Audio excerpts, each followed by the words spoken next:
한 주간 잘 지내셨습니까? 네. 대답을 별로 잘 안 하시는데 한 주간 잘 지내셨지요? 네, 감사합니다. 제가 왜 이런 인사를 먼저 건네느냐면요, 우리가 영성 수련회를 이제 마쳤습니다. 그리고 이제 온전하게 일주일을, 물론 뭐 일주일 이상을 우리가 이렇게 보냈지만요, 이제 한 주간이 지났습니다. 그런데요, 여러분도 다 경험해 보셨겠지만 은혜를 받을수록, 은혜가 크면 클수록 우리에게 시험이 찾아오기 때문입니다. 미신 같은 것이 아닙니다. 하지만 거의 모든 경우에 그렇습니다. 개인적으로도 그렇고 교회적으로도 은혜가 크면 클수록 시험이 우리에게 찾아오는 경우가 있습니다. 특히 자주 찾아오는 시험이 어떤 종류냐면요, 우리가 화를 내게 만드는 것입니다. 분을 내게 만드는 것이죠. 어떤 분이 수련회를 통해서, 우리 수련회 말고요, 수련회를 통해서 정말 많은 은혜를 이렇게 받았습니다. 근데 이렇게 마지막 날 돌아오는 길에 자신이 그동안 그렇게 이렇게 많이 의지하였던 분에게 섭섭한 일이 생겼다고 합니다. 이게 분이 나는 일이 생겼다고 해요. 여러분 잘 아시죠? 마귀 중에 가장 무서운 마귀가 무슨 마귀입니까? 섭섭마귀라 하잖아요. 섭섭마귀. 이 섭섭한 마귀가 섭섭한 마음이 드는데 막 이렇게 막 분이 나더라는 거예요. 근데 이제 이 화가 나게 한 분에게는 풀 수가 없으니까 어떻게 했냐면 다른 엉뚱한 곳에 막 가서 이렇게 분을 내고 화를 냈다고 합니다. 근데 이 이야기를 전했던 어떤 곁에 있는 분에게 이렇게 나누었는데, 그분이 듣고는 이렇게 조언을 했다고 그래요.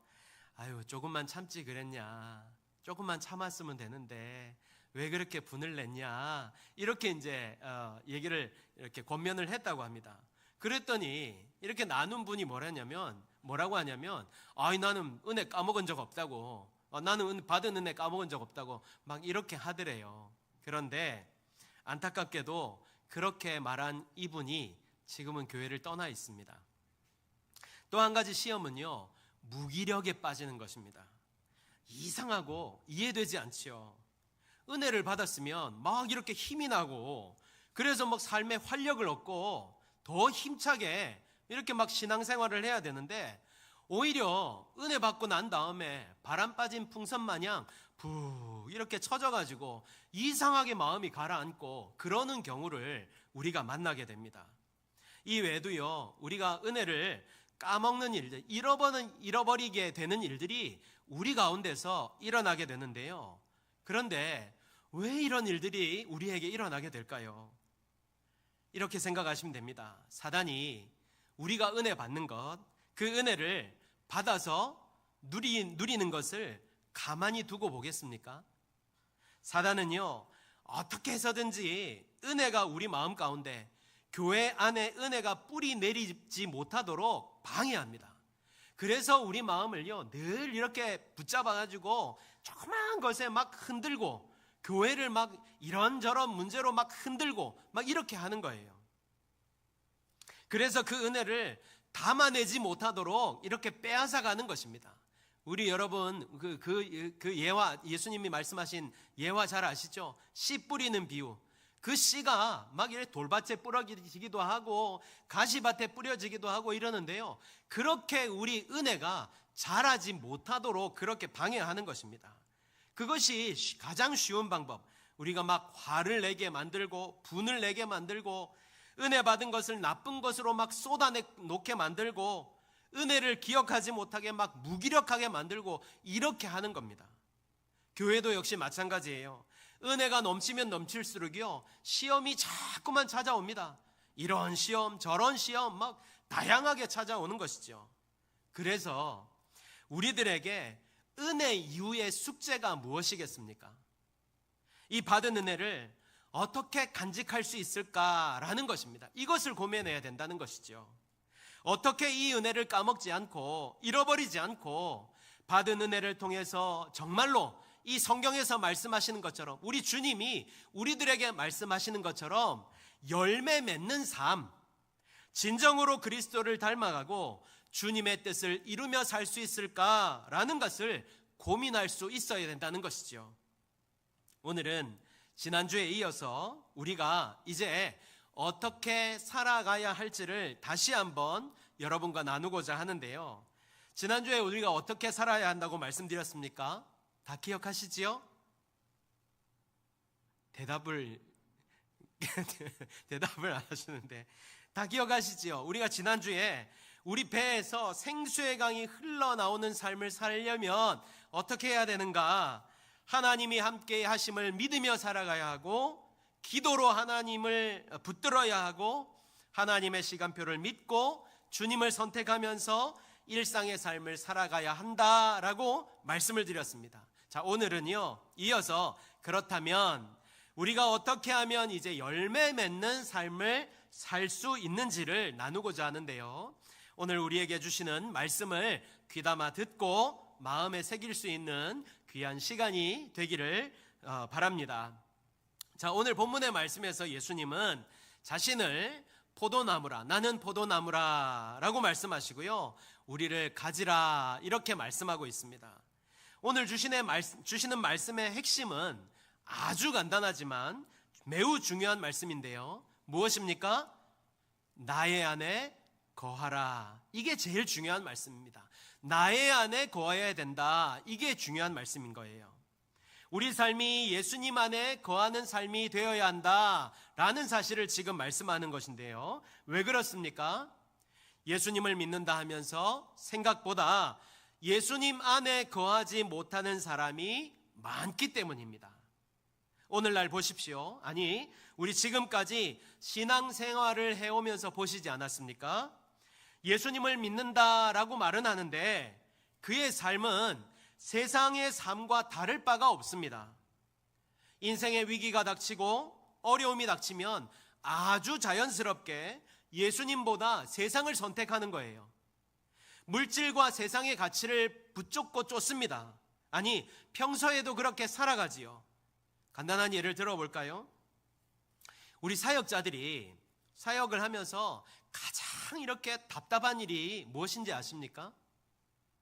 제가 교육 전도사 시절에 저는 이제 중등부 사역을 오래 했는데요. 중학생들 사역에 가장 큰 어려움이 무엇인지 아십니까? 외계인이라서 이 중학생들 때문에 북한이 쳐들어오지 못할 정도로 감당하기 힘들어서일까요? 아닙니다. 학원과 그 부모님들 때문입니다. 더 정확히 얘기하면요, 믿는 부모님들 때문입니다. 아니, 무슨 시험이 그렇게 자주 돌아오는지 막 시험을 준비한다고요, 한 달 전부터 준비를 합니다. 아이들을 데리고 무슨 사역을 좀 해보려고 그러면 시험 기간인데요, 이러면서 교회를 안 오는 거예요. 그런데요, 이것도 아이들에게 복음이 들어가잖아요, 말씀이 들어가잖아요. 그러면요, 아이들이 스스로 학원 포기하고 교회 나옵니다. 근데 그때부터는 누가 문제냐면 부모님들, 믿는 부모님들이 문제인 거예요.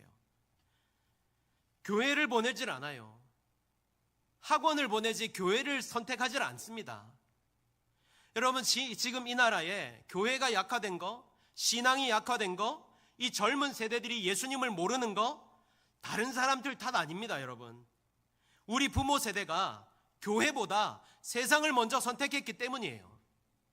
그게 자녀 잘 되는 거라고 생각했기 때문인 것입니다. 사랑하는 여러분, 지금이라도 늦지 않았습니다. 우리는 이제 돌이켜서 주님께로 나아가야 됩니다.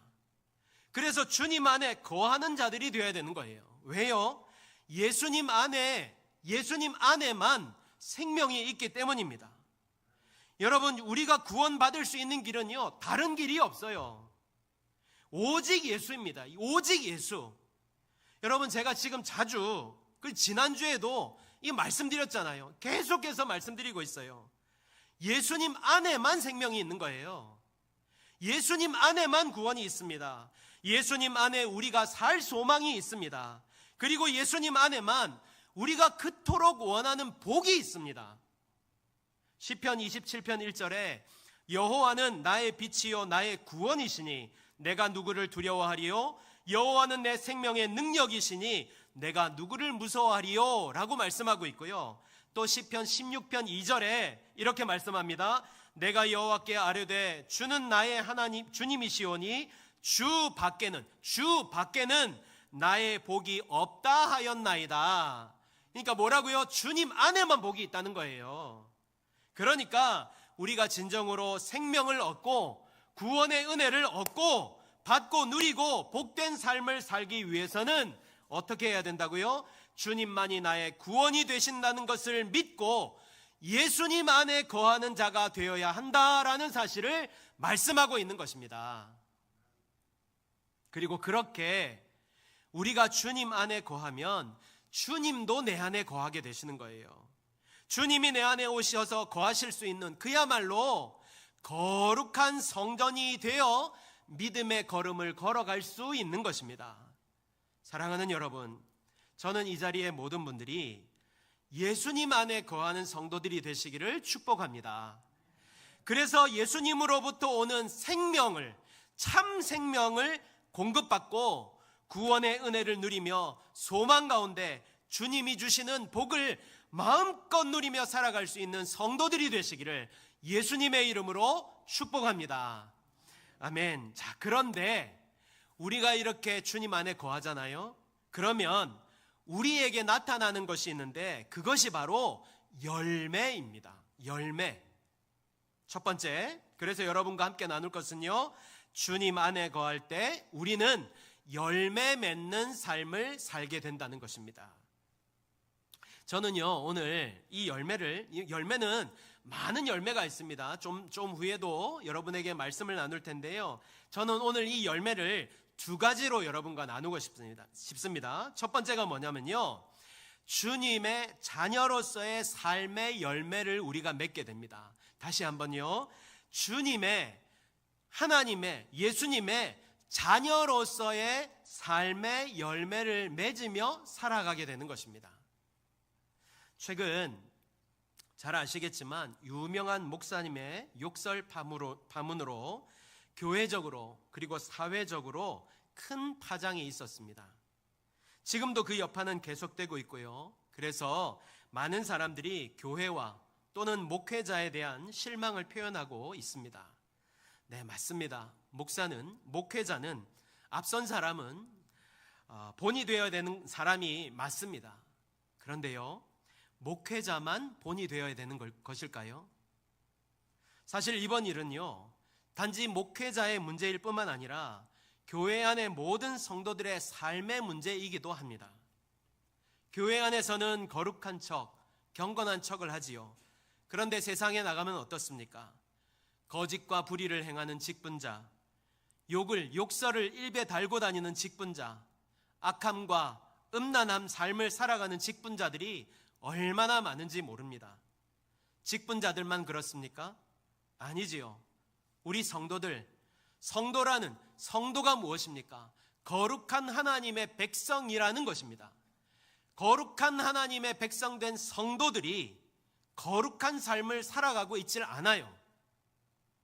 이것을 아셔야 됩니다. 만약 우리 안에 거짓과 불의로 가득하다면 그것이 바로 아무리 직분을 받고 있어도 그것이 바로 그의 열매인 것입니다. 악함과 음란함 가운데 살아간다면 그것이 바로 그 사람의 열매인 것입니다. 여러분, 우리는요, 빛의 자녀로 부름을 받은 사람들입니다. 이게 무슨 뜻이죠? 주님 안에 있기 때문에 우리가 빛이라는 거예요. 그래서 이제 우리가 가는 곳마다 세상이 이렇게 밝아져야 되는 것입니다. 우리가 가는 곳곳마다 세상이 밝아져야 되는 것이에요. 세상은 어두움인데 그래서 세상 사람들이 한치 앞을 보지 못하고 죽어가는데 우리가 가는 곳마다 우리가 선 그곳에는 빛이 비출 수 있어야 된다는 거예요. 그렇게 우리가 부름을 받았다는 것이지요. 그런데 우리가 그냥 그곳에 짠하고 나타나면 되는 것입니까? 아닙니다. 에베소서 5장 8절에 보면요, 빛의 자녀들처럼 행하라 라고 말씀하고 있어요. 행하라, 행해야 된다는 거예요. 9절에 이렇게 말씀합니다. 빛의 열매는, 그렇게 행할 수 있는 열매는 모든 착함과 의로움과 진실함에 있느니라. 아멘. 모든 착함과 의로움과 진실함에 있다, 이것을 말씀하고 있는 겁니다. 그것이 우리의 열매, 빛의 자녀된, 빛의 자녀로 부르심을 입은 우리들의 열매가 되어야 된다는 거예요. 사랑하는 여러분, 예수 그리스도를 믿는 우리는 세상 사람들과 본질적으로 다른 사람들입니다. 본질적으로 다르기 때문에 우리는 그들을 본받아서도, 그들을 닮아서도 안 되는 것이지요. 오히려 우리는요, 빛의 자녀로 부르심을 입은 사람답게, 예수님의 자녀답게 빛의 열매를 맺으며 살아야 되는 것입니다. 그러니까 우리는 그리스도 예수 안에 거하며 그분의 자녀로서의 삶의 열매를 맺으며 사는 성도가 되어야 한다는 것입니다. 저는 이 자리에 모든 분들이 예수님의 자녀로서 여러분의 삶의 자리에서 거룩한 열매를 맺고 나타내며 살아가는 성도들이 되시기를 바랍니다. 그래서 주님의 빛된 자녀로서의 사명을 잘 감당하면서 여러분의 삶의 자리에서 살아갈 수 있는 성도들이 되시기를 예수님의 이름으로 축복합니다.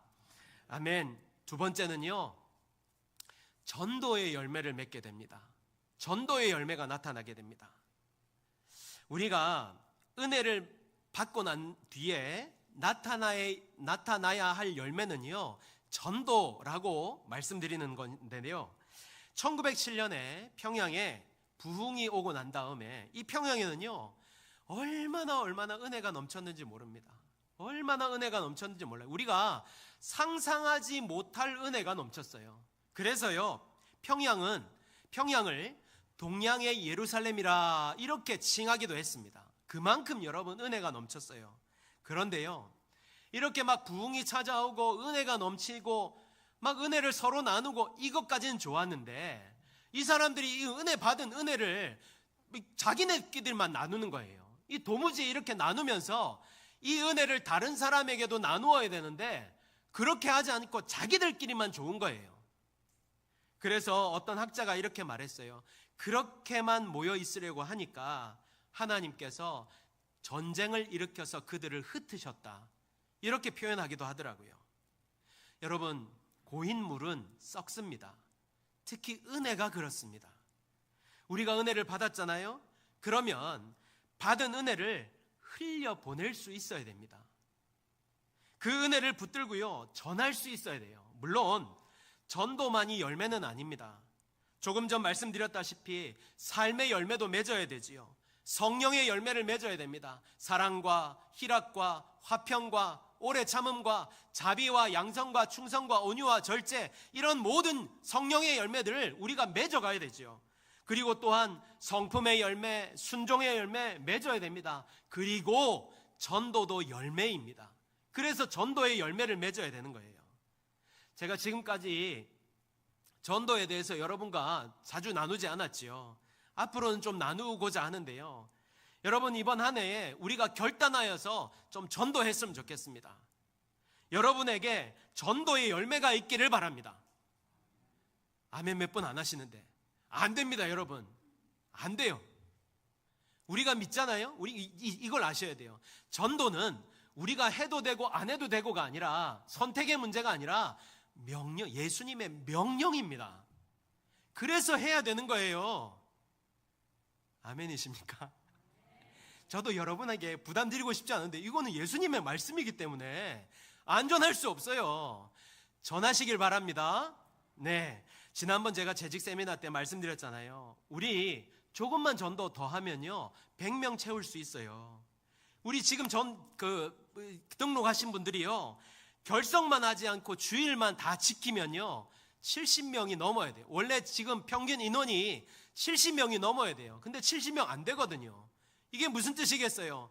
자꾸만 주의를 어기는 거예요. 빠지시는 거예요. 안 됩니다, 여러분. 안 돼요. 지난번에도 말씀드렸어요. 우리가요, 주일 중심, 말씀 중심, 기도 중심의 삶을 살아야 돼요. 그리고 전도해야 됩니다. 받은 은혜가 있으면 나누어야 돼요. 지금부터 한 분씩 품고 기도하십시오. 기도하셔야 돼요. 그래서 이번 한 해 꼭 한 명 전도해서 우리 이번 해에는 우리 교회가 100명 꼭 채우기를 바랍니다.